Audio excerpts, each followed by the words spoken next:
How many big-budget games in the past year have not been first-person shooters? You can count them on one hand. When publishers consider that they need to sell over 1 million copies of an Xbox 360 or PlayStation 3 game to turn a profit, risk is not generally a part of the equation. Shooters are the safe bet these days, and no publisher knows that better than Ubisoft, which is why it's all the more surprising that it went out on a limb with Assassin's Creed, one of the most innovative, imaginative games to be released in years.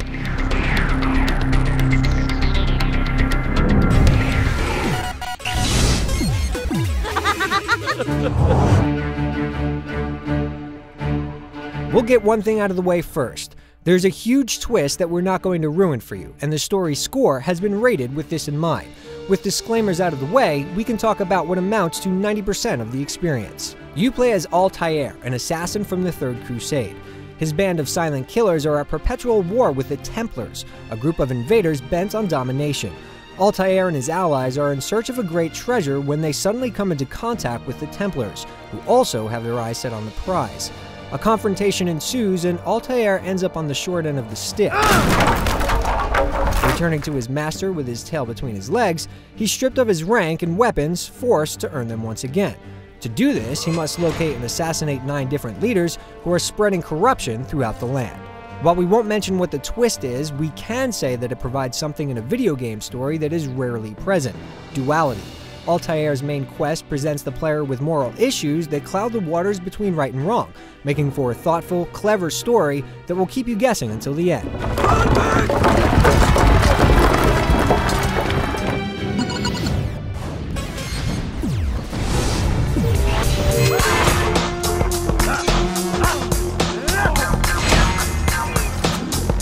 Once Altair loses his abilities and equipment, the game goes into full-on Metroid mode. As he polishes off each target, a couple are restored to him. You did well, Altair, and have earned the right to carry a blade once more. But that's not to say he's a walking arsenal. His instruments are simple yet effective, with a sword, throwing knives, and a hidden blade his only death-dealing devices. When you initially boot up the game, it can be a little confusing. You'll discover horse travel right away, which allows you to traverse the kingdom's overworld in search of the game's 3 cities, slicing enemies along the way. Once you've visited all 3 boroughs, you'll have the option to simply warp there, which is a welcome feature considering the miles of terrain that separate them. Once inside a city, there's a strict series of events that you must complete. First, you must visit the local Assassin's Bureau to gather clues on the whereabouts of your target. The second step is to climb tall structures to survey the area. This will plot points on your map for other lookouts and mission objectives. The third is to complete the mission objectives. While there are 6 investigative objectives total per hit, you're only asked to complete 2 or 3 before moving on to the next step, which is the actual assassination. Mission objectives aren't all that varied, and this process repeats 9 times throughout the course of the game. By the end, you'll have had your fill of pickpocketing, roughing people up for information, and talking to informants. Here's what I learned about Talal. Calling Assassin's Creed an open-ended game is a bit of a stretch. While you have your choice of a few missions to complete out of 6, and you can choose the order of your targets to assassinate, that's basically where the flexibility ends. There are other side objectives like saving citizens who are being tortured by Templars. Thank you. I'll find a way to repay this kindness, I swear it. Or collecting hidden flags scattered throughout the city, but neither is really worth the effort. Assassin's Creed will last you a good 12 to 15 hours depending on your skill level, which is pretty beefy by today's standards. There's not much incentive to keep playing once the quest is done, and there's no online functionality to speak of.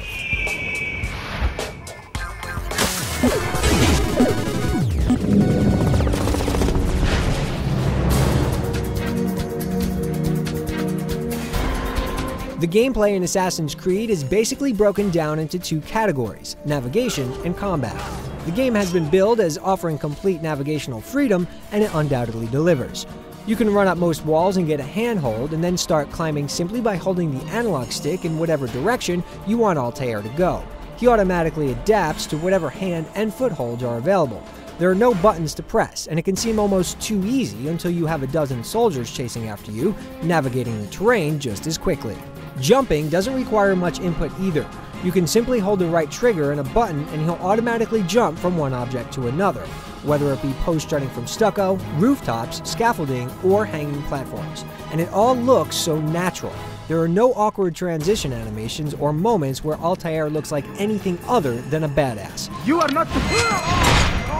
We don't know how Ubisoft Montreal did it, but it's definitely a step forward for the industry. Unfortunately, the combat doesn't fare quite as well, mainly due to moronic enemies. Once Altair regains the ability to pull off counter kills, any tension during combat is basically lost. Counter kills are executed using the right trigger and tapping the attack button just as enemies swing. The result is some of the most brutal sword attacks you'll ever see and instant kills. There are times where there will be almost a dozen enemies surrounding Altair, yet they'll all wait their turn to attack, idiotically watching comrade after comrade be slaughtered. It would be a game breaker if it weren't for the crowd running mechanic and interaction with the game world.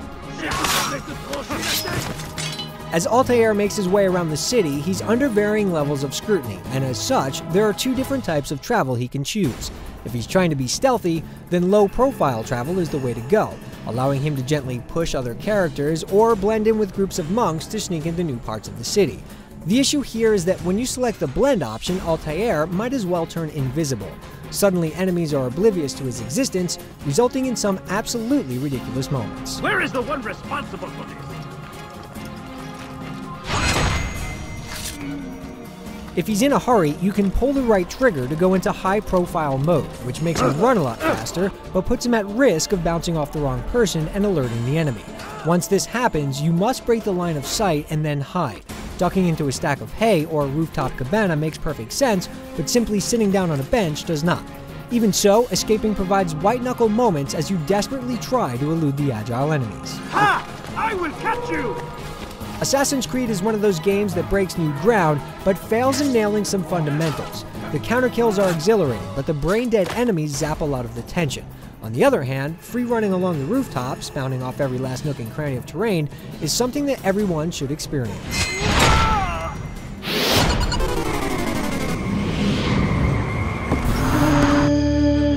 Grand Theft Auto 3 was the first game to really display a living, breathing city in full 3D, but oh how far we've come.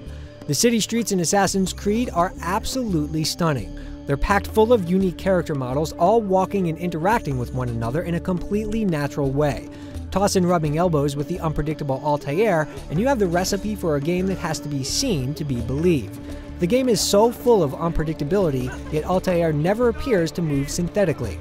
The way he scans wall faces for handholds or transitions smoothly from one action to the next is something like we've never seen. There's a few forgivable issues, like terrain drawing in and some serious bouts of clipping, but when the sun becomes blotted out by the clouds, or you look across a city in its entirety with no visual hang-ups, all is forgiven. The voice acting is just as able, with compelling performances from the smallest of parts. Ah, he returns at last. Abbas, where are the others? Every citizen on the street has something to say in reaction to the events around them, How odd. and assassins get some great mileage out of it. Speak to me or speak to God. It's your choice. The first half of Assassin's Creed is a truly clairvoyant experience. You've never played anything like it. The sagacious story, incalculable crowd interaction, and unprecedented freedom to traverse the environment how you choose are landmark moments. Over time, repetition rears its ugly head. Combat becomes a necessary routine, and dim-witted foes snatch you out of the Third Crusade and remind you that you're playing a game. The potential here is undeniable, but there's been some dust swept under the rug that places a blemish on an otherwise beautiful piece of art.